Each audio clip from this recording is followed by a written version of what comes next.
Michael, it's wonderful to meet you, sir. Thank you for taking a minute out today. I appreciate having me on. Yeah, you bet. So let's begin our journey into something I'm sure that affected your work and the way that you live. 5 years ago, we were really in this pandemic trying to figure it out. So many unknowns, so many things changed. How did you survive the pandemic, and how has it influenced the way that you do things today? Man, that's such an awesome question. I was actually on a panel discussion with a whole bunch of European Union legislators, think tank people, businesses, and nonprofits during the pandemic. And a question was asked of us on the panel, like, how can we look at this pandemic as an opportunity for something different as opposed to something devastating? And not to say wasn't devastating for a lot of people, businesses, health, families, all that stuff. And what I said then, I still say now, it gave us an opportunity to reflect on a lot of our institutions and also a lot of the ways us as individuals and families and communities show up in the world, including on the health side. And one of my critiques at the time was that there's very little conversations about individual human health, except for like vaccines and medications. Those are kind of the things that are being pushed. Certain subset of medications, not all medications. But there's no talk about physical fitness. There's no talk about diet and nutrition. There's no talk about the necessity of sleep, stress management, social connection, all those things.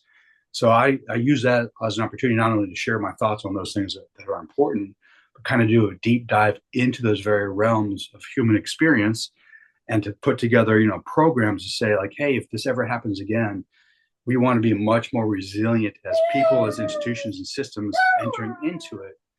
Not only just like there, like now what do we do? So it helped open up my vista to a more systemic and institutional reform mindset.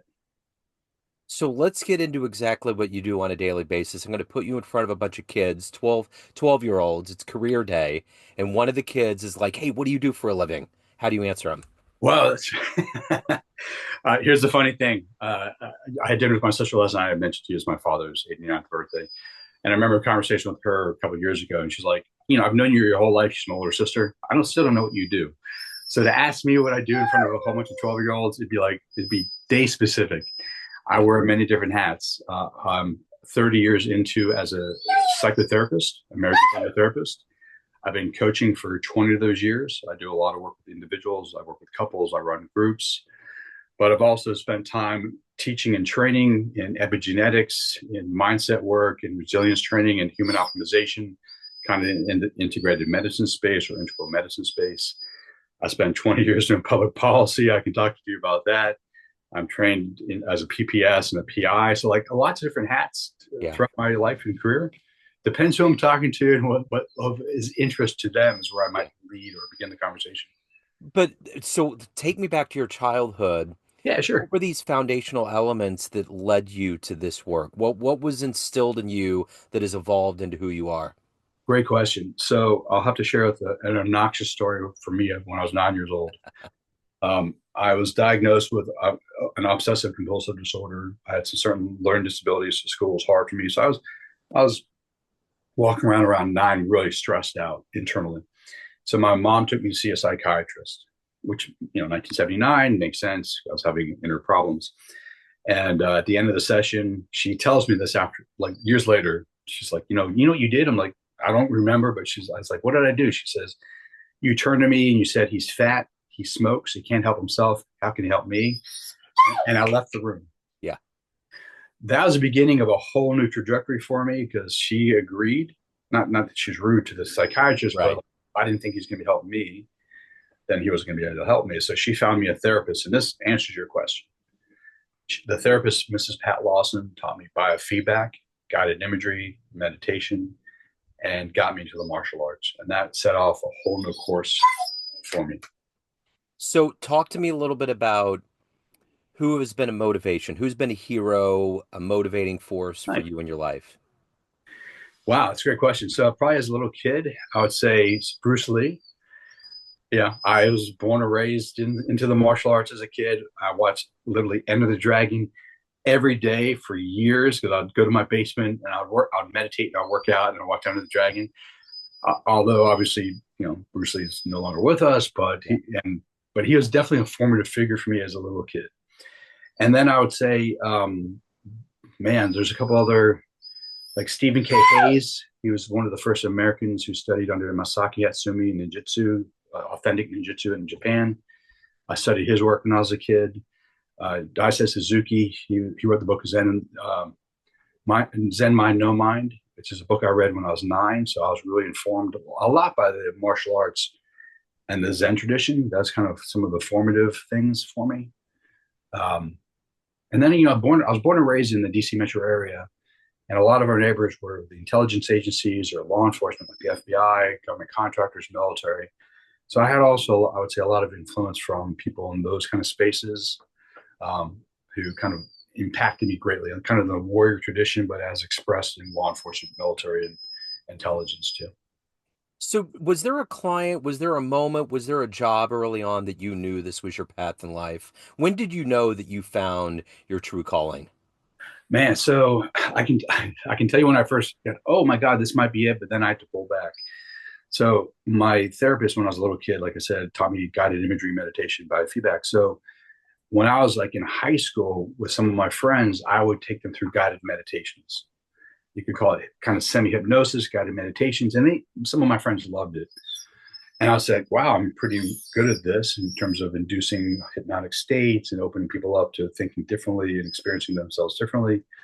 But I had an experience where one of my friends, he lost his father to cancer from napalm from the Vietnam War, and it brought up a lot of feelings in him. And I'm like, holy crap, I'm not qualified. I'm a teenager. I'm not qualified to deal with this stuff. Yeah. I better learn how to do this like properly, not just kind of hobby wise. And so I would say that that helped open my mind to like, I really like helping people, but maybe I should be actually qualified and trained to do so. And even around the same time, like I used to produce guided meditation tapes. I'm aging myself because they're literally audios, if you Yeah. remember how audios were. And I'll sell them at the local drugstore. So, I had a deep interest in like helping people change. I wouldn't say this back then, but I can reflect back. Change your consciousness, Yeah. change your self-perception, expand their awareness, things like that. But I needed actually training to do it, not just Yeah. as a hobby of mine or an interest. So I'm curious, take me back to that career day mindset. What did you want to be when you grew up? What was your dream? Man, so James Bond or a ninja, Yeah. like Right. literally as a kid, Yeah. something along those lines. And I was actually so all my interest in like psychology, you could say alternative nutrition, alternative spirituality, alternatives in fitness and stuff like that were a private interest. Like I read tons when I was a little kid, even into teenagerhood. I had audiobooks on tape. I talked to people. I learned to meditate. I did the martial arts. But my public interest was I was going to go work for the government because that's kind of what I was surrounded by. I was going to go intelligence or law enforcement. And I was actually in the middle of an MBA program after finishing college. Um, I was told to go get an MBA. This ages myself because in the 80s, the MBA, if you either you became a lawyer or an MBA. Like that was kind of the two things at Yeah. the graduate level. And I was in that program, and a friend of mine was murdered, unfortunately. And a month later, a teacher was committed suicide. So that like gave me deep pause, just kind of reflect on life and say, what do I really want to do? And I just kind of remembered my deep interest more in the philosophical, psychological, spiritual, somatic space. Yeah. Uh, and I was like, no, I don't want to do the MBA. Maybe I do want to go government, but I really want to explore the psychological, like transpersonal and somatic psychology. And I dropped out of the MBA and I went westward to California. And that's where I just started my own graduate work. So what about, you mentioned books, being really into books. What was your favorite book growing up? Yeah. So and these are going to be like completely contrary to each other. But the first three books I bought when I was 9, one was No Mind, Zen Mind, No Mind by Daisei Suzuki, a book on Zen, Yeah. Zen and the Martial Arts, and then also a book on yoga. But I complemented those with Mac Bolan. Yeah. I read 230 books of his, well, not his, the author who wrote the Mac Bolan series, Yeah. who also wrote Phoenix Force and Able Team with, special operations kind of type of stories and stuff like that. Yeah. And I remember even when I was like 12 or 13, and I read a book about Saddam Hussein. Yeah. So like just kind of a wide, varied interest Yeah. in things. Yeah. That's awesome. Yeah. So let me ask you this. How do you view work in your life? Do you look at it as a balance? Like what gets you up every day to do the work that you do, to help people, and to also take care of your own soul? How does that balance out for you? You know, it's really, I love that you asked that question because for me, there's no work-life balance. Like I play around with that concept a lot, but I don't look at my work as like work that I do for this certain period of time and then I go do my life. Like I've all these things, fortunately for me, has been kind of integrated into a whole. Yeah. So like when I wake up in the morning, I'm traveling now, but I have like a 2 hour routine that I do every morning, which is meditation and journaling and physical training. I'm out, it's different since I'm traveling, but that's what I usually do every morning. And that sets me up like physically, mentally, emotionally, energetically to really take on the day and really be there for my clients and get myself set. And I'm always studying stuff. We're either working with clients, I'm trying to grow my business, I'm training in something.